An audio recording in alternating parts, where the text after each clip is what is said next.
So magandang gabi po sa inyo lahat mga kapatid. Tayo pong lahat ay magsimula sa ating panalangin para po sa ating pong pag-aaral sa gabing ito. Samahan niyo po ako sa ating pong opening prayer. Let us all pray. Father God in heaven, Lord, once more, we are so grateful. Salamat po ng marami sa buhay na ibinigay mo sa amin ngayon. Narito kami, Panginoon, muling ibibigay ang aming mga isip at puso sa iyong mga salita. At dalangin namin sa banal na Espiritu na kami po ay makaunawa, kami po ay tulungan na maintindihan ang iyong mga salita sa gabing ito.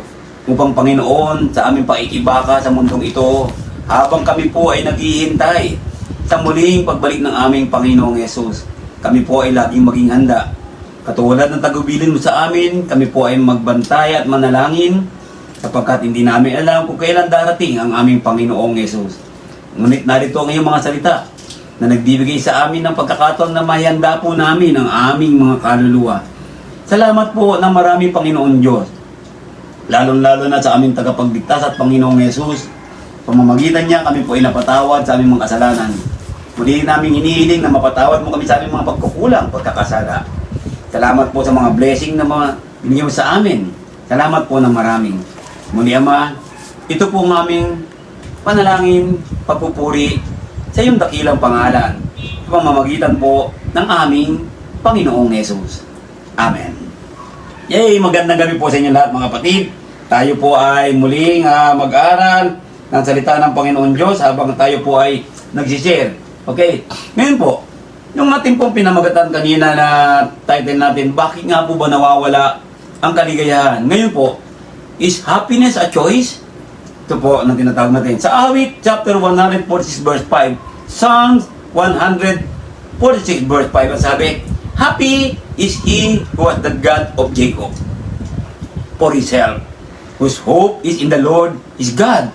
So dito po sinulat po sa atin na maligaya daw po o masaya yung nasa Diyos ni Jacob na sinasabi doon. Na pagkat sabi niya, God of Jacob for his help. Ayan. Ayan po ang text natin. Ngayon po, Deuteronomy chapter 33 verse 29 naman po.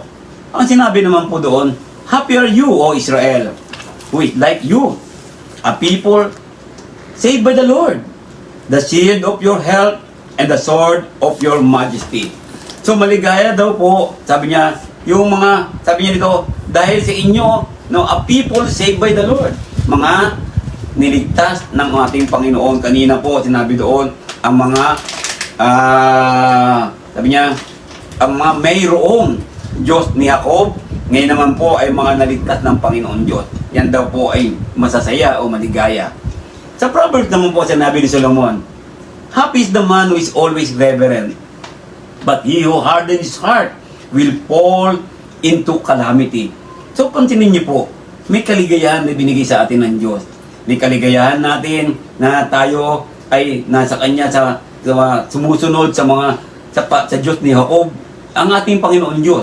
Ang Diyos ni Jacob, Diyos ng mga bagay, Diyos din po natin. At sinabi nga dito ngayon, si Solomon, happy is the man, is always right. Ano po ibig sabihin ng reverent? Yung mga gumagalang. Masaya daw po ang taong palagi o patuloy na gumagalang o nagbibigay papuri, nagbibigay galang. Kanino? Sa ating Diyos na mga pangyarihan sa lahat. Ngunit, but, sabi niya po, he who hardens his heart will fall into calamity. That the time, yung kaligayahan ay mawawala. No po, dahil sa katigasan ng mga puso. Naalala niyo po sa last Wednesday pinag-aralan natin? No po, no? Ang tungkol sa puso din po yun. Ngayon, tinungtong pa ni Solomon, Proverbs 15:15, all the days of the afflicted are evil. So, buong araw daw po, yung sinasabi niya, afflicted. Ano ba afflicted? Yung mga, ano mga tagal sa afflicted? Yung parang nasaktan, o mga bagay na ganito, naapektuhan. Pero, but he who is of a merry heart has a continual peace. Kung meron daw pusong maligaya, tuloy-tuloy daw po ang Tagalog ng peace, fiesta, ano po? Pag sinabing fiesta, kasayahan, kagalakan, ang binabanggit po doon na sinasabi. Pero sino daw po yun? Yung meron daw pong maligayang puso. Paano ba magkaroon ng maligayang puso? Naalala niyo po last Wednesday, di ba? Paano natin aalagaan ang ating mga puso? Nandoon po ang mga sikreto para po maging masaya tayong lahat. Yan. No? Ngayon, nawawala ang kaligayahan. Bakit nawala ang kaligayahan? Dahil may sagabal. No? Mga sagabal sa kaligayahan. Minsan masaya ka, minsan malungkot. So ano nga ba ang dahilan ng mga bagay sa mundong ito? Lahat po tayo ay naghahanap ng kaligayahan. Pero nawawala ba ang kaligayahan po talaga? Dahil sa ating po pag-aaral ngayon, may mga sagabal pala sa kaligayahan. Sino-sino kaya mga sagabal? At ano-ano kaya mga sagabal na ito? Okay, magdaan po tayo sa ating pag-aaral. Ano po? Yan. Worry. So, ang worry pala ay nagbibigay ito ng para bang inaalis po ang kaligayahan natin. So, do we have a choice not to worry? No po. Meron po tayong pagpipili o choices na hindi mawala ang ating kaligayahan kung hindi tayo mag-worry. Sino po ba nag-worry? Ang samantala, ang sabi sa atin ng Panginoon, do not worry. Huwag kayong mag-alala. O huwag kayong sinasabi nito ng malulumbay. Sinasabi natin dito, worry kasi pag nag-worry ka, nandyan po ang problema, yung kalumbayan, yung parang kalungkutan, pag-alala, para bang wala kang kapayapaan, nandyan po ang worry. But many of us today ay nag-worry po talaga. Samantalang utos po ng Panginoon yan. Huwag kang mag-worry. So, mga katuwid, if the Lord commanded us, now do not worry, kapag nag-worry pala tayo, tayo pala ay nagkakasala. Anong klase bang worry ang sinasabi ng Panginoon doon? Ayan, ano po, may binabanggit doon. Okay. Pangalawang dahilan, sagabal, pride, hinders you from being happy. Bakit? Ano po, bakit po ba? At nawawala ang tunay yung kaligayahan. Di ba? Pag yung mga pride, para matitikas po yan, no? Feeling, no? So, mga katuwid po, doble kaharap pala ang pride. Ang pride po, pagkaharap mo, no po, masaya ka, maligaya pa, pag nakatalikod na pala, nandyan na ang walang kaligayahan. Dahil ang pride, aalisin sa iyong kasaganaan ng pagkikipagkaibigan, kasaganaan mo ng pagiging pagpapakumbaba, mawawala na po lahat yan dahil sa pride natin. So, ito ang nagiging sanhi upang maalis, mawala ang ating kaligayahan. Ano po, nang sinasabi. So, pero lahat ng tao may pride, ano po? Anong klaseng pride ang dapat nating alisin? Ang pride po na ayaw tumanggap ng pagkakamali, ang pride na ayaw tumanggap ng katotohanan, ang pride na hindi marunong magpakumbaba, ang pride na po pagiging ipokrito, ang pride na pagiging plastic, nandiyan na po pagiging sinungaling, nandiyan na po lahat. So, in general po, babagsak po when you have pride, nagkapasok na po ang worry. Then na po yun. Kaya sabi natin, anger, galit. Di ba pag galit ka? Masaya ka ba pag galit ka? Di ba hindi na? So, yan po isang dahilan. Aalisin ang iyong kaligayahan. No po, mawawala ang kapayapaan mo, dahil peace of mind mo, dahil galit ka eh. Di ba? Pero, ang sabi ng Diyos sa atin, be you angry. Ayun. Pero, meron siya sinabi, huwag kang magkasala. Sa mga tuwid, ang galit na may kasalanan, ito ang mag-aalis sa iyo ng kaligayahan. Ayan po yun, ang tinatawag natin. So, pwede mo magalit hindi nagkakasala? Opo, pwede. Ano po, ang sinasabi. Magalit ka sa mga gumagawa ng masama sa kanilang kasamaan. Ano po, magalit ka sa kasamaan nila, pero di ka magkakasala doon. No? Yun po isang bagay na ganyan. Ngayon, guilt. Can guilt take our happiness away? Guilty feeling natin? Katulad na nasabi ko nga, lahat tayo ay may guilty feeling, pero nagigilty tayo. Bakit tayo nagigilty? Dahil unang-una, may nagawa tayong kasalanan. Tapos, hindi natin kayang tanggapin na tayo ay nagkamali. Hindi tayo marunong humingi ng tawad. Hindi tayo marunong magpatawad. Hindi tayo marunong magpakumbaba. Nandun yung pride natin. Nandoon, papasok ngayon ang pag-aalala ka na. So, wala na yung kaligayahan. So, guilt can take away our happiness. So, where is happiness? It is missing. Nawawala na po. So, bakit nawawala ang kaligayahan? Because sa mga bagay na ganito.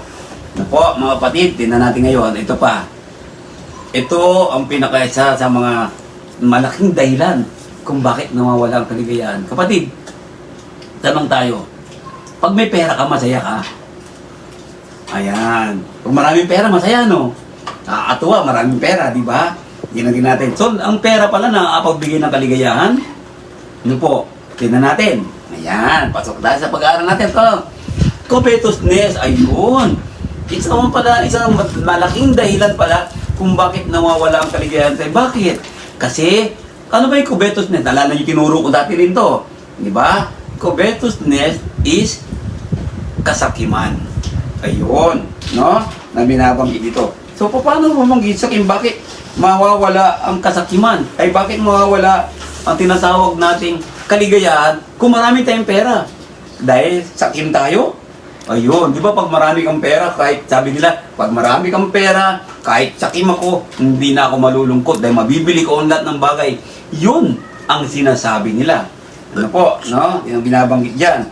Okay? So, dito po maobserbahan natin mga kapatid, napakaganda sa ating pag-aaral sa gabing ito po. Maunawaan natin ngayon, kasakiman ay maaring mag-alis ng tunay na kaligayahan natin. Ayan po, kaya ito po makinig tayo mabuti mga kapatid pakinggan natin ang pag-aaral natin sa gabing ito. Marami nagko-consider, no? Many consider the sin of covetousness as innocent and harmless to others. So, baliwala naman ito eh. Okay lang to. Ipera ko to eh. Trabaho ko ito, pinisikapan ko ito. Do you remember when I teach about Solomon? Ecclesiastes? Di ba? Naalala niyo po yung series natin na yan na binabanggit doon. No? Kasakiman. Akala natin okay lang ito. Harmless ito na binabanggit doon. Many do not even know that the Bible condemned covetousness. Totoo po yun. Marami, akala nila, no, hindi ito kinukundina o hindi ito pinagbabawal o hindi ito, hindi galit dito ang Panginoon Diyos. Marami yan. Then, can covetousness rob me of my happiness? Opo. Yan ang sagot ko sa sarili ko. Covetousness will rob our happiness. Kaya tanong ko kanina, bakit nawawala ang ating kaligayahan? Dahil many are not happy because of the desire to have more and more. Isang dahilan po yan. Tignan niyo po. See? Di ba pag meron kang ganito, gusto mo ito, hindi, luma na to, hindi ako masaya, kukuha ka ng bago. Pagdating, ay hindi din nung masaya, kukuha ka na naman ng bago. So, wala kang kaligayahan. Dahil hindi ka kontento. Gusto mo sa'yo ng sa'yo lahat. Gusto mo kang kamin ng lahat ng bagay. Ano po? Na binabanggit doon. Then, Bible advice sa atin that not work for many because they are focusing on this evil that is taking their happiness away.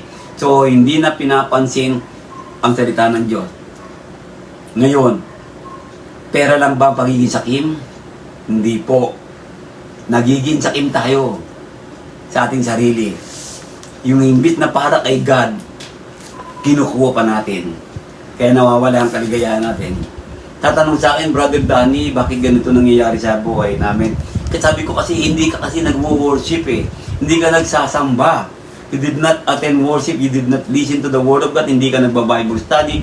So ngayon, sasabihin mo, bakit ganito? See? So hindi ba naalala niyo yung mga tinuturo ko? Dahil sakim ka kasi, puro sarili mo lang iniisip mo. Marami akong problema kasi. Dahil marami kang problema, kaya dumadami yung problema natin. Sakim po tayo. Hindi lamang po sa pera yan. Ibigay mo ang para sa Panginoon Diyos na oras. Ibigay mo ang buhay mo sa Panginoon Diyos. Yan. O titingnan natin. So, ano ba ang kasakiman? Ang kasakiman po ay ito. Ang kasakiman, kuminsan sa buhay natin, ito ang bumabalot ng pagkatao natin. At hindi na natin nare-realize ang ating mga tungkulin sa Panginoon Diyos. Kinukuha mo ng lahat para kay God. Di ba? Kung titingnan nyo po. Kaya po, hindi lamang po sa pera ang kasakiman. sa oras. Oras ng Diyos, kinukuha mo pa. Di ba? Ang pagmamahal, no? Imbis na mahalin mo ang kapwa mo, mas minamahal mo pa sarili mo. No? Pagmamahal ng Diyos dapat yun sa kapwa-tao. Pero tinatanggal natin. No po, imbis na tumulong tayo, magtulong tayo sa mga nangangailangan na tumutulog, ayaw natin tumulong. Kasakiman po yun. Yung binabanggit doon. Kaya kung titignan natin, ano ba yung kasakiman? Having or showing a strong desire for especially material possession. Ayan. Covetous implies inordinate desire open for another possession. Yung meron ka na dito, gusto mo pang ito. Yan ang ayon sa Merriam-Webster Dictionary. The desire to have more and more. Ayan, risking life, health, family, friends, and soul. Alam niyo po, ito rin po ay nakakamatay. Alam niyo po, nakakamatay din po yan. Dahil kasi kung minsan sa lalo-lalo sa mga negosyante, gusto nila magkaroon ng kliyente, kung minsan napapabayaan nila ang pagkain, napapabayaan nila ang kanilang health, napapabayaan nila wala silang exercise, ganun din po. Kaya po, titingnan natin mabuti yan. Kaya po sa ating pong, can covetousness take my happiness away? Again, I will answer, yes. Para sa inyong lingkod, Brother Danny, yes. Your happiness can take away because of covetousness. In Matthew chapter 16 verse 26, do we understand what Jesus is saying? Na po, ano ba sinabi ni Kristo? Sapagkat ano ang paikinabangi ng tao kung makamtan niya ang buong sanglibutan at mawawalan siya ng kanyang buhay? Mga kapatid, ilang beses niya po narinig ito? Maraming beses na po, di ba? Pero, naunawaan ba natin ang sinabi ni Kristo na ito? Ano po ang sinasabi? O ano ang ibibigay ng tao na katumbas ng kanyang buhay? Tingnan niyo po, tandaan natin, ang buhay ay hindi atin. Our life, galing ito sa Panginoon Diyos.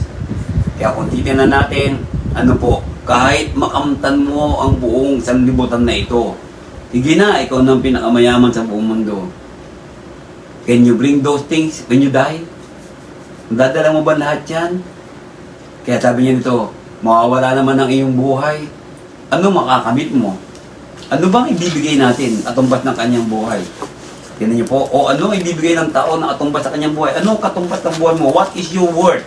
Ano ang halaga mo na pwede mong ibahayad, ipalit sa buhay mo? Meron ba? Hindi mo mabibili ang buhay mo sa oras ng iyong kamatayan. Tingnan niyo po, sa oras ng pagbalik ng Panginoong Hesus, hindi mo mababayaran ang kanluha mo. Tandaan natin lahat yan. Kaya yan pong unawa sa Mateo 16:26. Ngayon po, sa Romans chapter 1, verse 29. Ano ba sinabi ni Pablo? Basahin natin. Being filled with all unrighteousness, sexual immorality, wickedness, covetousness, maliciousness, full of envy, murder, strife, deceit, evil-mindedness, they are whisperers. Ano po ito mga bagay na ito na sinabi ni Pablo? Tingnan niyo po, ito po ang mga kasalanan. No, ito mga bagay na hindi magdadala sa iyo sa piling ng Diyos. Pansinin niyo po, hinay-highlight ko, covetousness. Kasama po doon. Di ba? Kasi hindi natin pinapansin ang pagiging saking natin kung minsan eh. Tignan niyo po. Kaya sabi ko nga lagi, pag-giving, pag Sunday giving, so wag po tayong maging sakim. No po, ibigay natin ang para sa Panginoon Diyos. Di ba? Sabi niya, magbigay ka ng ayon sa pagpapalang ibinigay sa iyo ng Diyos. Pero kung minsan, nagigilty po tayo dito, nagiging sakim tayo. Ayan. Kaya nga po, kuminsan ang ministro, ang mga preacher, nag-agawa ng paraan niyan para ang mga kapatiran ay magampanan ang tungkulin na ito. Ito, halika tulong ka dito, halika tulong ka sa ganyan. Yan pong ginagana para po mawatanggal yung mga bagay na ito para ma-share ninyo, ma-share natin ang mga salaping mayroon tayo. Yan. O mga bagay na mayroon tayo. Ganyan po, nakahilera po ang covetousness. Itong mga sinabinanggit ni Pablo sa Roma, ito ang mga bagay na mag-aalis ng kaligayahan. Pagiging unrighteous mo, sexual immorality, pansin niyo po, di ba? Kapag ikaw ay pumasok sa may asawa, anong tawag siya? Jumper. Tawag doon. Di ba? Sabi doon sa pelikula na pinanood namin ni Aileen na Tagalog ba yun? no? Diyan pa tumalon ka sa ibang piling. Ayun po yun. Kasamaan, malisyoso, maliciousness, punong-puno ng inggit.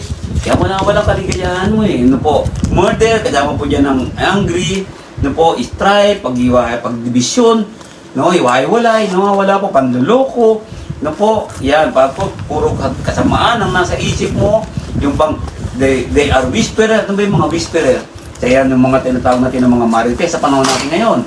Yan, ngayon. Sa sinabi naman ni Pablo sa Efeso, Ephesians chapter 5 verse 3, ano ba sinabi? Ngunit ang pakikiapid at ang lahat ng karumihan o kasakiman ay huwag man lamang masambit sa inyo. Ang ganda ng sinabi ni Pablo, huwag lamang masambit sa inyo. Gaya ng nararapat sa mga banal. Bakit Paul sinasabi ito? Kasi ito yung mga bagay na mag-aalis sa iyo ng iyong kaligayahan. Dahil pag ikaw ay gumagawa nito, wala ka ng kaligayahan sa langit. Ano po? Ayan. Okay? Ngayon, sinabi ni Pablo naman sa Colossians. Colossians chapter 3 verse 5 po. No? Ano ba yung sinabi ni Pablo? Patayin nga ninyo ang inyong mga sangkap ng katawang nang nasa ibabaw ng lupa. Ano yung mga sangkap? Ano po? Ng katawan ng lupa natin. Dahil ang katawan natin nakikiapid, ang katawan natin pinupuno natin ng karumihan, ang katawan natin nilalagyan natin ng masasamang pagnanasa o masamang pita, ang katawan natin pinupuno natin ng kasakiman, no, na iyay pagsamba sa mga Diyos-Diyosan pa. So nakakalungkot nga po na po may mga Kristiyano na nasa Church of Christ ay pumupunta pa rin po sa mga Diyos-Diyosan. So, dapat po, wag po. No po, no? Kasi sarili mo ang sinusunod mo eh. Kapag sarili mo ang sinusunod mo, kapatid, kaibigan, sakim ka na. Dapat po hindi kalooban masunod, kalooban ng Diyos ang masunod. Sabi, si Kristo nga po, di ba sabi niya, not my will, thy will be done. Yan dapat nating isipin eh. Loobin ng Panginoon. Panalangin mo. Although alam na ni God ang ipapanalangin mo, sabihin mo ulit. Ano po, na binabanggit doon. Kaya sabi ko nga, naintindihan ba natin ang sinasabi ni Pablo tungkol dito? Tandaan niyo po, bakit nawawala ang kaligayahan? No? Why happiness is missing? Because of those things Paul mentioned sa bawat isa sa ating ngayong araw o ngayong gabing ito. Ayan. Ito naman po sa Hebrews chapter 13 verse 5. Ano nang sinabi natin? Let your conduct be without covetousness. Ayun. Yan ang sinasabi ko pa kanina, no? Sabi niya, yung inyong pag-uugali dapat wala pong kasakiman. Paano ba nagkakaroon tayo nagiging sakin sa ating mga pag-uugali? Ayan, ano po, nagiging sakin tayo sa ating pag-uugali. Alam niyo po kung paano? Diba sabi ng paalan niyo po sa atin, huwag mong isipin na mas magaling ka sa iyong kapwa. Huwag mong isipin na mas may taas ka sa iyong kapwa. Ayun, kasi yan po nangyayari sa atin. Kung minsan iniisip natin, mas magaling ako dyan, ako ang boss, ako mataas, ganitong mga bagay na yan. Yan po ang kasama po sa pagiging sakim natin. Kaya nga po, sabi ko, at dapat lagi tayo mapagkumbaba para po maunawaan natin salita ng Diyos at higit sa lahat, mawala po itong mga kasakiman na ito. Yan po, see? Minsan kasi turo tayo ng salita ng Diyos. Pero sakim din pala tayo. Ano po pagkatapos nagiging sakim tayo? Mas kumakampi pa tayo sa tao kaysa sa salita ng Diyos eh. Ano po? Diba? Kung minsan naguhusga tayo, kasakiman na rin po yun. Kaya sabi dito ni Pablo, let your conduct be without covetousness. Diba? Tignan niyo po, be content with such things. Maging kontento ka sa mga bagay na yan as you have. Ano ba yung mga bagay na mayroon tayo? Buhay na binigay sa atin ng Diyos. Mga bagay na mayroon tayo. Ano po? Dapat po ito ang lalo natin pagyamanin at ito ang pag pinagyaman natin to, isi-share natin ito sa ating kapwa-tao. Sa pag-ugali natin, pananalita natin. Kaya sabi niya, let your conduct, ang pagkatao mo, wala itong kasakiman. Ayan. For He Himself has said, sabi ng Panginoon, I will never leave you nor forsake you. So, hindi mawawala ang kaligayahan mo kahit may problema ka ngayon. No po, hindi mawawala ang kaligayahan. Bakit? Nakasama mo lagi ang Panginoon Diyos eh. Ngunit, kung patuloy natin ginagawa ang mga kasalanan na nabanggit kanina sa Colossians, na nabanggit sa Ephesians, na nabanggit sa Roma, paano? Sasabihin pa sa atin ng Panginoon, I will never leave you nor forsake you. Iiwanan ka ng Panginoon Diyos. Ano po? Dahil sa kasalanan natin. Di ba? Di ba naalala niyo yung panalangin ni Kristo nung siya nasa cross? Di ba? Sabi ng Panginoon, why thou hast forsaken me? Bakit mo ako pinabayaan? Sabi ni Kristo sa panalangin niya sa Ama. Hindi po sa pinabayaan. No po, dahil po at that time, dala ni Kristo ang kasalanan ng buong sanlibutan. That means kung tayo gumagawa ng kasakiman, kasalanan ng mga nabanggit natin, wala ang Diyos sa atin. Ito wala ang kaligayahan sa buhay natin. Sa madaling salita, kapag may kasalanan tayo, wala ang kaligayahan. Kaya po napakaganda po, dapat naunawaan natin, hanggat buhay tayo, magsikap tayo na tanggalin ang lahat ng uri ng kasakiman sa buhay natin. Tandaan niyo po, kaya nga sabi nga doon, di ba, sabi ka sa atin ng Biblia, di ba, accept the word of God, meekness. Yan niyo po, see, yung pagpapakumbaba, yung bang wala kang iniisip na sarili mo, kundi tatanggapin mo ang salita ng Diyos. Yan po, na binabanggit. Sinasabi na, pero nagiging problema sa buhay ng isang tao, akala natin hindi tayo nagiging sakim. Ano po, yung mga bagay na ganyan, kapatid, kaibigan, sinishare mo ba ang financial blessing mo? Sinishare mo ba ang kaligtasan na mayroon ka ngayon? Sinishare mo ba ang buhay mo bilang isang tunay na lingkod ng Panginoon Diyos? Are you serving the Lord? Di ba? No? Paglinggo ba, nag-a-attend ka ng worship? At kapag nasa loob ka ng pagsamba, ang iniisip mo lang ba ang Panginoon Diyos? Lalo na lang sa araw ng oras ng mga banal na hapunan o Lord's Supper. Di ba? At sabi doon, di ba? Do this in remembrance of me. Pero, lumilipad ang ating mga isip at that time. Po, kaya dapat po manalangin tayo lagi sa banal na Espiritu na tulungan tayo na mawala itong mga makasariling buhay natin. Makasarili tayo kuminsan kasi. Ayan. Tignan niyo po sinabi dito. Ito po, isang lesson. Sinabi ng Panginoong Hesus doon. Sa Luke chapter 12, verse 13 hanggang 21 po, babasahin natin. Then one from the crowd said to him, Teacher, tell my brother to divide the inheritance with me. But he said to him, Man, who made me a judge or an arbitrator over you? Sagot ng Panginoong Hesus, sino ba ako para magtaging tagapamagitan sa inyo? Ayan, at sinabi ni Kristo sa kanila, take heed and beware of covetousness. So instead na makialam si Kristo, ang sinabi ng Panginoong Hesus, mag-ingat kayo. Kanya, mag-ingat kayo sa kasakiman. Sapagkat ang buhay ng isang tao, hindi ito nagko-consist ng kasaganaan sa mga bagay na mayroon siya. Ano po, na binabanggit doon. Ito nagiging problema dyan. Ano po? Then, he spoke a parable to them. Nagsalita sa Panginoon ng parabola.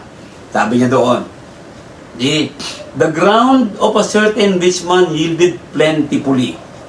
And he thought within himself, saying, What shall I do since I have no room to store my crops? Alala po niyo itong istorya ito na po. See? Anong gagawin ko? Saan ko ilalagay ang aking mga yaman? Ito po nagiging problema na ngayon. Di ba? Kung minsan di natin malaman kung ano yung saan napupunta yung yaman natin. Pansinin niyo po mga yaman na tao. Di ba? Kung ano na mga binibig. Nakakita na po ba kayo ng bag 5 million? Grabe no po. Bag, handbag na maliit, 5 million? Dahil wala na siya mapaglagyan ng yaman niya eh. Tingnan niyo po. See? Yan ito, bibili na ako ito, bibili na ganyan. Yan. Yan po yung sinasabi niya. Masama bang bumili nun? Hindi naman po masama kung mga bagay na ito. Pero po, sabi ng Panginoon, unahin mo naman ako. Sipan niyo po. Di ba? Itong ugali ng isang regular na tao.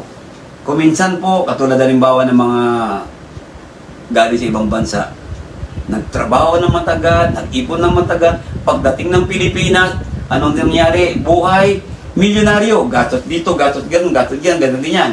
So anong matasunod? Wala nang kaligayahan after doon. Itong mga isang tao ito naman, wala na akong mapaglagyan ng laman ko. Hindi niya alam anong gagawin niya eh. Sasabihin ko na lang sa akin, Saul! Sabi niya doon, sabi niya, I will do this, I will pull down my barn and build greater. Lagawa ko ng mas malaki. At lalagay ko dito, iimbakan ko ito na marami pong mga ani at aking mga gamit, sabi niya, goods. And I will say to my soul, you have many goods laid up for many years. Hindi na ako mamamatay nito. Di ba? Pati mga angkan ko, mga anak ko nito, no? Mamatay man sila, ando pa rin yung yaman nila. Take your ease, eat, drink, and be merry. Ano ang masama na nag-ipon? Nag-save? Ano kaya nakalimutan ng mayaman? But God said to him, hangal, fool, tong gabing ito, yung kaluluwa mo, kukunin ko yan. So ngayon, sino makikinabang ng mga bagay na yan? Nagbinigay ko sa iyo, which you have provided. So is he who lays up treasure for himself and is not rich toward God. Ayan. Kaya pag nag-iimpok tayo lagi ng yaman sa ating puro sarili, makasarili tayo. Selfishness. Selfish tayo. Selfishness is covetousness. Ano po? No? Covetousness is sa kasakiman. Nagkakamkam pa ng ibang bagay. Imbit na sana po maging kontento tayo sa mga bagay na ganito. Ngayon, okay na, wala na akong problema. Paano yung mga nagawan mo ng kasamaan? Diba? Tignan niyo po. Tignan natin mabuti ha. Why can covetousness be dangerous to the Christian? Bakit delikado ito sa mga katulad nating Kristiyano? Bakit po? Kasi Kristiyano na tayo naugasan na tayo nung tayo na bautismuhan, nalinis na tayo din, na-reconcile ang ating relasyon sa Panginoon Diyos. If we have been reconciled through baptism, now we are with God and we are now a servant of God. That's why covetousness and all kinds of sins are dangerous sa ating lahat. Ano po? Kaya sabi niya, well, tingnan natin. Ngayong araw mga to, who play in the stock market, they are biting their nails because of the coronavirus has dropped stock market prices. Naalala niyo po yan? Diba? Bagsak ang buong mundo dahil dito sa virus na ito. Sa COVID na tinatawag, bagsak ang buong mundo. Tignan niyo po. See? Yung bagay na yan, walang kaligayahan. Halos ang lahat ng tao nag-worry. Di ba? Halos lahat ng tao para bang hindi ka mapayapa dahil bawat kilos mo, baka mahawa ako. Itong mga bagay na ganyan. Pinampunin nyo yung panahon na yan, ha? Nangyaring yan. Okay? Yan, worry. Then, galit. Kung di ba, marami nagalit sa gobyerno. Ano po? Yung mga ganyang bagay. See? Kuminsan kasi may mga tao naman na sabi na bawal na lumabas, gagalit pa sa gobyerno, lalabas pa din yan. Sakin siya sarili niya isip niya. Kung anong nangyari, nahawa, sinamatay, asan ang kaligayahan? Yan niyo po. Yan. Brothers, if we do not control money, masama ba magkaroon ng pera? Hindi po. Pero sinabi ng Biblia, money is the root of all evil. Yun ba talaga? Hindi po masama ang pera. Siya ito nagiging ugat ng kasamaan. Dahil po bakit? Nagiging covetous tayo Nagiging sakin tayo Pag meron tayo, kunyari, ikaw na pinahawak ng pera, nakita mo lumalaki, nag-iisip ka na ng di maganda. Kung paano ang kikita, kung paano makukupit. Yan, umiiral po yan. Ano po? Sabi niya, money will control us. Tingnan niyo po, once money begins to control us, then it become covetousness. Totoo po yun. Di ba? Hindi natin namamalayan. Kapag may pera tayo, nakokontrol na tayo ng pera Pansinin niyo po, pag marami kayong pera, ano inisip mo? Naisip mo ba agad unang-una? Tutulong ako sa iglesia? Naisip mo ba yan? Unang-una? Magpapakain ako ng mga bata? Naisip mo ba yan? Unang-una? Hindi ba? So hindi Ano naisip mo nung dumami yung pera mo? Bibili ko ng ganito, bibili ko ng ganyan, bibili ko ng ganito. See? Nakontrol ka na ng pera. Yan niyo po. Tapos when it comes to giving, magkano ibibigay natin? Kakarampot. Yan niyo po. Ayan. Totoo po yun, mga kapatid. Ayan. Kaya po sabi ko nga, maganda to pag-aaral natin. Kaya kaulaan mo, masaya ka ngayon. Hindi mo alam, papasok ang kalungkutan dyan. Tatanggalin ang kaligayahan mo. Yes, totoo po yun, mga kapatid. Ano? No? Sinabi, Jesus had been teaching spiritual lesson. However, there was one man that had not been paying attention to Jesus' sermon. Ngayon po, ilan kaya ang di nagpe-pay attention sa mga sermon ng mga preacher sa iglesia? Ilan kaya ang preacher na nagsisermon pero hindi pinamumuhay? Tingnan niyo po. Ilan kaya ang mga preacher na nagpipreach pero they did not practice what they preach? Ilan? How many preachers are those in this world? Din niyo po. Yan. Natin mga kapatid ha. He was more worried about money than Jesus' lesson. Kung minsan mas worry pa tayo, ano po? Di ba? Mas worry pa tayo mabasa ng ulan. Umuulan kasi, hindi ka na mag-worship. Mas worry tayo. Di ba? Nasubukan nyo na ba dumugod ng baha para mag-worship lang? Tingnan nyo po. Tumira po kayo dito sa lugar namin pag may bagyo, may baha. Tingnan nyo po yun. Masusubukan nyo po yun. Ngayon po ang tanong mga kapatid. He was more worried about money than Jesus' lesson. Sometimes in our life, we are much worried sa mga problema natin. Unahin ko muna to para pambayad. No? Para may pambayad kami. Okay lang po yun, pero unahin mo muna ang Diyos. Tingnan nyo po. Di ba? Nag-worry kang babagsak ka sa exam eh. Nag-worry ka sa mga ganito. Unahin mo muna ang Panginoon Diyos. Sa lesson ng Panginoon. Yan. Kaya mawalan ka ng kaligayahan po dyan eh. Sige, pumasa ka sa exam, halimbawa ganyan. Pero sa oras na mamatay ka, habang tinatanggap mo ang medalya mo, may kaligayahan ka ba? Tingnan niyo po. See? Ang tunay na medalya po, yung hindi nakikita. Hindi natutunaw. Kaya mga kapatid, sabi ko nga sa inyo, that's exactly what covetousness can do to us. Yan ang mga gagawa ng kasakiman sa buhay natin. So mawawalan ka ng kaligayahan. See? Inyo po, it will rob us of spiritual things yun. Making us believe that material things are better. Yun po nangyayari. Bakit po nangyayari to? Kasi Satan, ang diablo, gusto niya mangyari sa atin yan eh. Gusto niya mangyari sa atin yan eh. Di ba? Minsan, alam niyo po ba, ang diablo, lalo ang pagpapalait, bibigyan ka na maraming salapi. Tingnan niyo po, para lalo kang malayo sa Panginoon Diyos. That time, dapat pumasok ang consciousness natin na pag may mga salapi ka, may mga bagay ganito, umuunlad ang buhay mo, tumataas ang ranggo mo sa kumpanya, dapat po manatili ang pagpapakumbaba, huwag mawala ang patanggalin niyo yung mga pride na yan. Ano po? Kasi, mga sabi ko nga sa inyo po, di ba? Katulad ng mga tao na nakagawa ng kasalanan, lalo na sa iglesia, at ayaw pa rin aminin ng kanyang pagkakamali. Meron pong guilt po yan sa sarili. Kapag nag-iisa na po yan, nagigilty po yan taong yan. Ano po? At nawawala po yung kanya pong yung kapayapaan ng isip. Nag-worry na po yan. Paano kaya ito gagawin ko? Di ba? Nag-worry na siya, baka dumating ang Panginoong Yesus. Dahil may nagawa siyang kasalanan, ayaw niya tanggapin eh, ayaw niya puntahan yung nagawa niya ng kasalanan. Ang pinipilit niya, hindi nila ako mapatawad eh. Noong napatawad ka na, ikaw ang pumunta doon sa nagpatawad sa iyo. Yun dapat ganun ang babanggit gagawin natin. Ano po? Sige, niyo po, gini-generalize ko lang po ah. Okay? This man from the multitude wanted Jesus to resolve a family dispute over an inheritance. Then one from the crowd said to a teacher, tell my brother to divide inheritance with me. Can covetousness take my happiness away? Yes, this man's question revealed. Tinan niyo po, diba? Instead na sana lumapit siya doon, ano? Teacher, turuan mo naman kami paano namin po gagamitin ang aming yaman. Hindi, divide pa agad. Kasi nasa isip nila yung pera. Hindi niya ang naisip, si Kristo na yung kausap niya. Diba? So, kuminsan ganun po tayo. Mas iniisip pa natin yung salapi kaysa sa Panginoong Yesus. Kaharap mo na si Yesus eh. Nandiyan ang salita ng Panginoong Yesus. Yan. Ano po?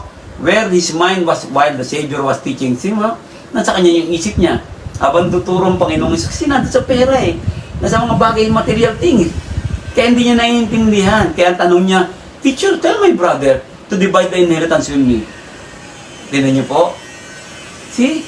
Sa mga bagay na ganyan. Kaya sabi niya, that he was thinking about an inheritance instead of God's word. Ayan.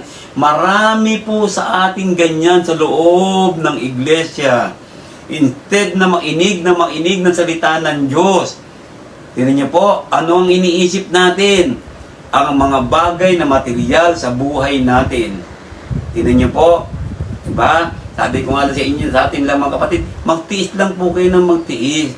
Unahin niyo lang po ang Panginoon. Ilang oras ba ang pagsamba? Sa Church of Christ, pinakamatagal na po. 2 oras na. Pinamatagal yan, pero hindi naman umabot 2 oras eh. 1 hour. Di ba? See? Sa Marikina nga po, 40 minutes lang ang preaching eh. Maximum pa yun. Tingnan nyo po. See? Kaya, mga kapatid, tingnan natin. Can we all see it? Nakikita ba natin ito? Kung minsan di natin nakikita, ano po? Bakit di natin nakikita? Because we don't, what? We don't tayo tumitingin o nakikinig mabuti sa salita ng Diyos. Kaya hindi natin nakikita ang sinasabi ng Panginoon Diyos. Ayan. Kaya po, pagdating ng problema, wala ka ngayong kaligayahan. Kasi wala ang Panginoong Yesus sa iyo. I will never leave you nor forsake you. God leaves you because of the sin that you are doing. Kasalanang ginagawa mo. Kaya yan. Was Jesus happy with the man? Masaya ba si Kristo sa taong yon dahil mayaman siya?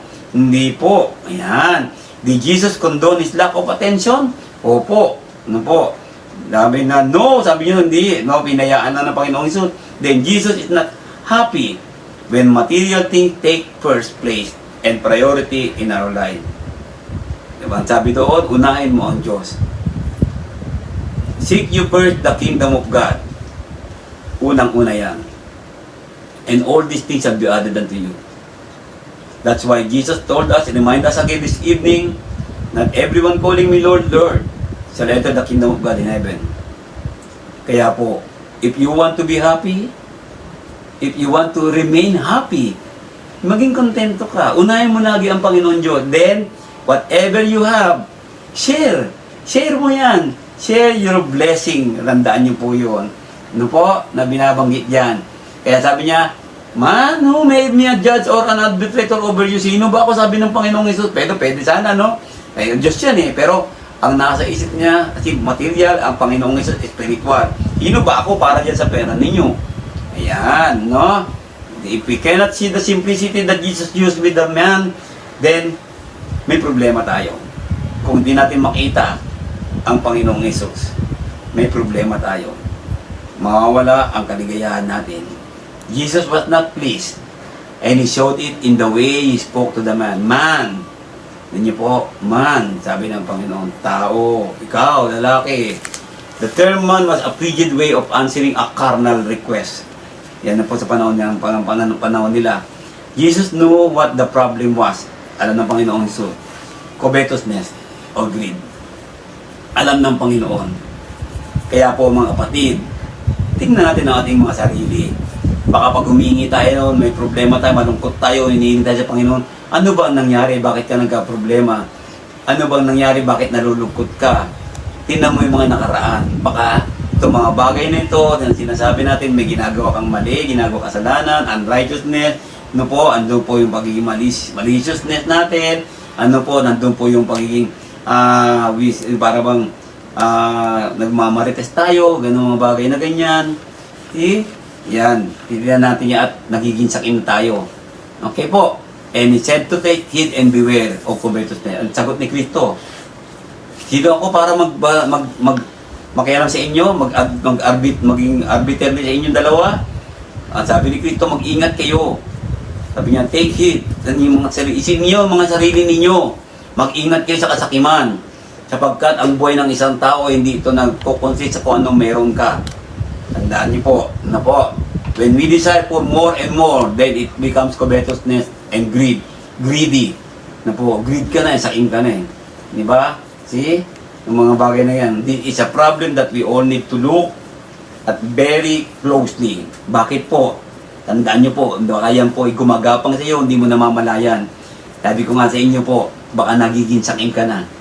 Di ba?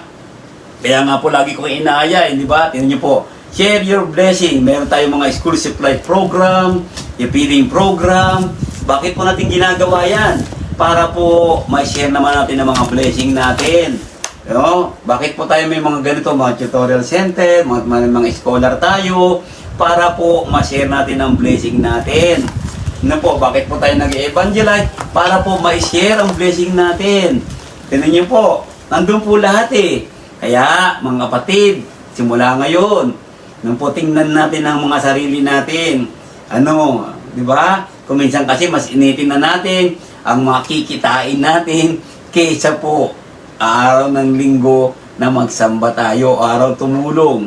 No po, for me, nangihinayang, teka tanong mo po, nangihinayang po ba kayo? Pagtutulong kayo sa gawain sa iglesia?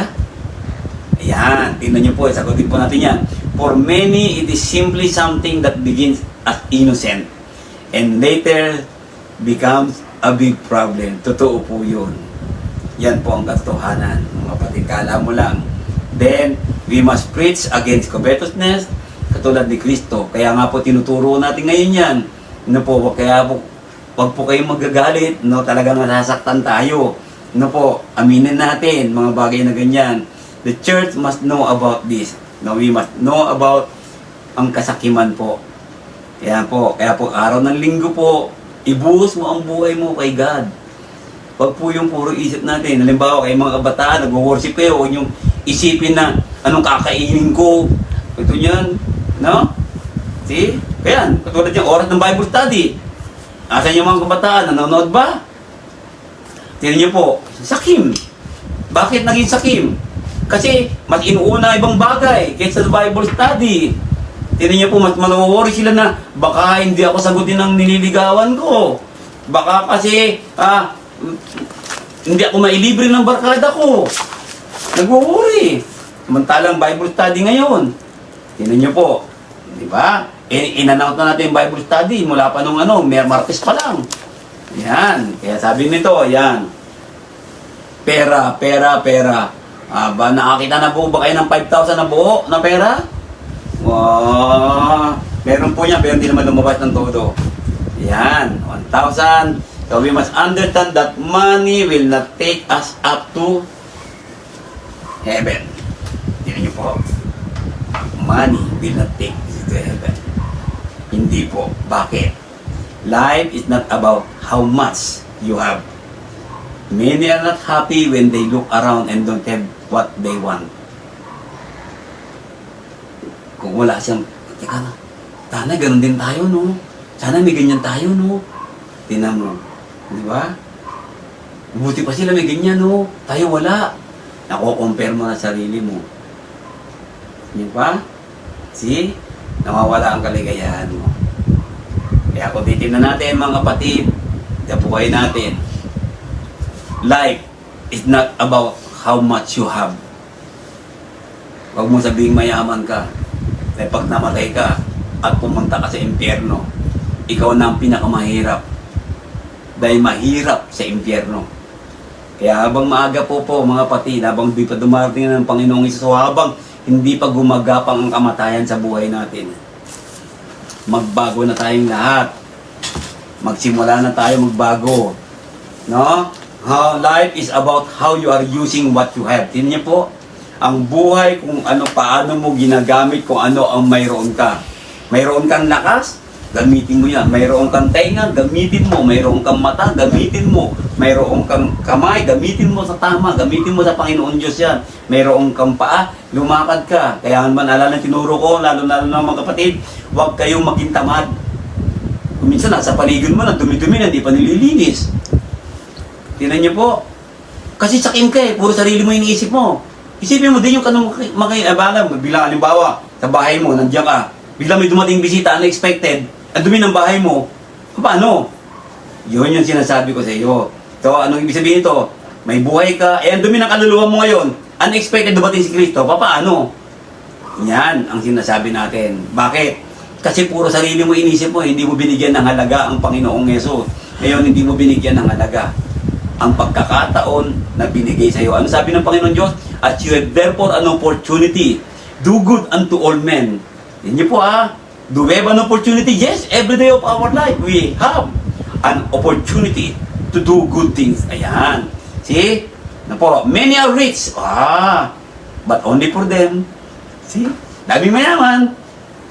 Pero para sa kanila lang. But only for them. And them. And themselves alone. Tignan niyo po. Diba? Maraming mayaman. Pero sa sarili lang niya. Sa kanya lang. At sa kanya sarili lang. Ano po? Ayan. Yan po dapat natin malaman. The philosophy is taught nowhere in the Bible. They are biting their nails because they want more. See? Ganyan po ang nangyayari. Kaya kung titignan natin, when God is not in our plans anymore, and money is the center of our life, then covetousness take possession of us. Kaya dapat po, kung ano yung plano mo sa buhay, lagi mong isama ang Panginoon Diyos. Unahin mo lagi ang Diyos. Is wrong to have possession? Hindi. The problem is another. The problem is greed, covetousness, kasakiman. The problem is wanton. Hindi yung wanton mami ha. Hindi yung gusto ko ito, gusto ko yan. Want. The problem is worry. Ayan. Then the problem is selfishness. The problem of ego. Sarili. And the problem is me, and me. Tinan niyo po. Me, and me. Tinan niyo po. Naisip niyo ba ang church? Me, no. God, the church, and me. Ganda na po. Tinan niyo po. And others before me. Pag inuna mo yan, Jesus will never condone selfish attitude. Huwag tayong maging makasarili. Huwag tayong maging sakim. Po, dahil tanong natin kanina, bakit nawawala ang kaligayahan? Yan na po ang dahilan. Po, mga pinag-aralan natin ngayon, for many Christians, doing a charitable deed is weird because they had never done one before. Tignan niyo po. Kaya po, tayo, sabi natin, patuloy natin ginagawang charitable. Charity, di po ba? Patuloy tayo nagpapakain, patuloy tayo tutulog, patuloy mga ganyan.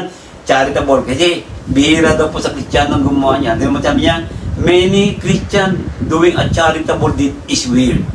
Ano ba yung weird sa Tagalog? Parang kalokohan. Because they never done one before. Dahil di pa nila nagawa eh. Sabi ko, sumama po kayo sa amin. Mararamdaman mo yung damdamin ng pagtulong. Yan. So many will deny what we mentioned above. Totoo po yun. Di-deny nila. Kung ano yung tumanan yan, yung mga napula. Diba? Ito po. Yan. See? Yan, sa buhay natin. Okay? Kaya kung titignan natin, any thought within himself, say, oh, I want to be larger brain. Yan, he will still planning like this, not too bad after all. The problem comes in verse 18. Ano yung verse 18? So he said, I will do this, I will pull down my barn, and I will, puro I. Yan, ang naging problema sa verse 18. Ano po, yun ang verse 18. Yan, puro I.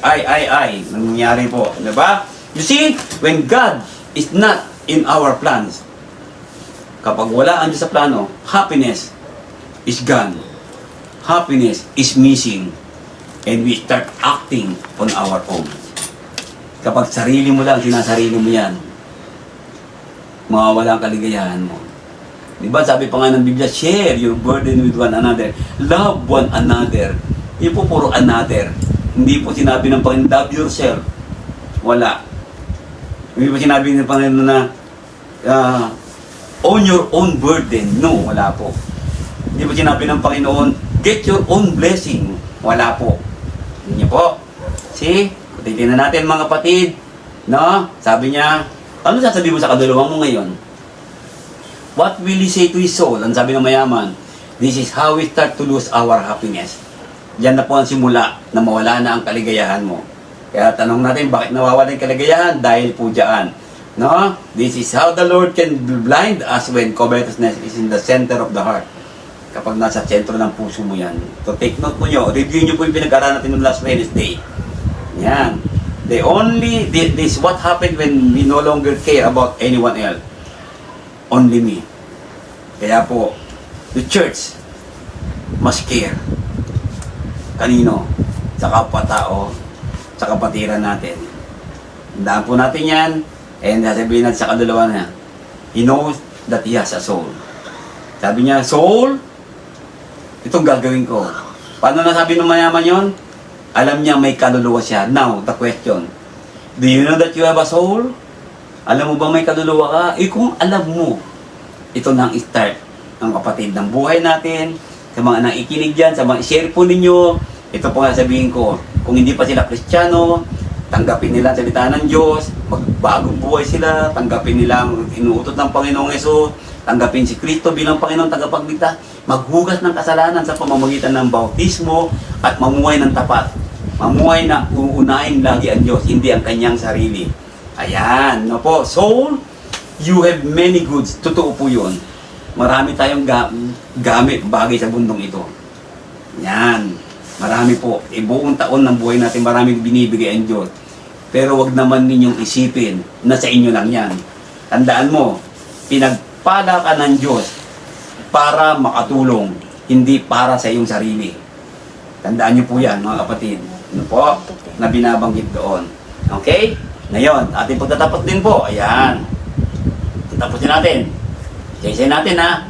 When we want, verse 20, but God said to him, fool, hangal. When we want to have more and more, we become fools. When God is not in our plan, nagiging hangal tayo. Now, when we don't think about others, we become fools. When covetousness has blinded us, we become fools. When happiness is gone from our life, hangal na tayo. Happiness is being replaced by covetousness. And now, I worry all day long. See? Sabi to kanina, nagiging hangal po tayo, kapatid. Ayan. But God said to this man was a fool because they bury that very earth. He would die. Brother, when you die, and without God, kung mamatay ka ngayon na wala kang Diyos, at wala ka sa piling ng Diyos, at patuloy kang gumagawa ng kasalanan, kalungkutan ang papasok, wala ang kaligayahan. Tingnan niyo po. See? Ayan, tandaan niyo po yan. Tingnan niyo po yung taong to, yun. Yan. See? The Lord proved him wrong, na mali siya. Pinatunayan ng Panginoon na mali tayo kapag tayo ay kumakapit lamang sa mga bagay sa mundong ito, sa salapi sa mundong ito. The Lord will prove us wrong. Because, pinaita sa atin ng example sa Biblia. God gave us already an example sa Biblia. Kaya po, ang kaligayahan po, dapat malaman mo ang iyong sarili. The foolishness of this rich man is seen in the fact that he did not know his own self. Hindi niya kilala, he did not know his own self. Hindi niya kilala ang kanyang sarili. Kayong kapatid, kaibigan, kilala mo ba sarili mo? Preacher, kilala mo ba sarili mo? Tanda mo. See? He did not know that he was immortal. We are only mortal. Mamamatay po tayo. Yan. At hindi tayo mabubuhay ng mahabang panahon. Ano po? Hindi tayo mabubuhay ng mga 200 years, 400 years. Hindi tayo mabubuhay ng ganyan. No, he did not consider the fact that riches really can satisfy the soul. Hindi masasatisfy ng yaman mo ang iyong kaluluwa. Tanda mo, malungkot ka pa din. Tingnan mo, when true happiness is out, fake happiness comes in. Di ba? Ito po yun? Di ba? Kapag wala yung tunay na kaligayahan, andun yung fake happiness, yung masaya kang ngiti-ngiti ka, pero deep inside, malungkot ka pala. Yan niyo po, no? Yan. Are we all getting the lesson from Jesus this morning, or this evening? Yan. Okay? Note, the eyes and mind in Luke. He does not consider the needs of others. He thinks only of himself. Ayan. Okay? Pinatapos ko na po dahil oras na tayo. Ayan. So easy. Ang taong ito na nag-lay up ng treasure for himself ay hindi mayaman sa Panginoon Diyos. If we want to accumulate riches for ourselves, we become like this rich fool. Only me, and me. If we make plans for the future without God, we become like rich fool. There is nothing wrong with planning. The wrong comes when plans no God. Kaya po sa gabing ito, mga kapatid, ating paguling babasahin po, ito po. Sabi niya, magsiparito ngayon kayong nagsisipagsabi ngayon o bukas ay magsiparoon kami sa gayong bayan. At titira kami doon isang taon at mangangalakal at mabututubo. Kayo nga hindi nakakaalam mangyayari bukas. Ano ang iyong buhay? Kaya kayo nga ay isang singaw na sa sangdaling panahon ay lumilitaw at pagdakay mapapawi sapagkat ang dapat ninyong sabihin ay kung doobin ng Panginoon ang mabubuhay kami at gagawin namin ito o yaon. Anong point dito ni Santiago? Hindi mo alam ang mangyayari sa buhay mo. Kaya habang buhay pa tayo, kapatid, tunay na kaligayahan ang hanapin mo. Ang tunay na kaligayahan, ang inuuna, ang Diyos. Huwag mong unahin ang sarili mo. Unahin mo ang Diyos. At susunod yan, lalo kang pagpapalain ng Panginoon. remember the word, seek you first the kingdom of God, or seek you first God, and all these things shall be added unto you. Ano yung all these things? Kasama po ang tunay na kaligayahan dyan. Magandang gabi po sa inyo lahat mga kapatid. Sa ating pag-aaral, I hope and pray na tayo pong lahat ay mga nagkaroon ng kaalaman tungkol po, bakit nga po ba nawawala ang kaligayahan sa buhay natin? Yan po ang mga dahilan na ating pinag-aralan, nasabi natin ngayon. Ano po? Kaya maraming pong salamat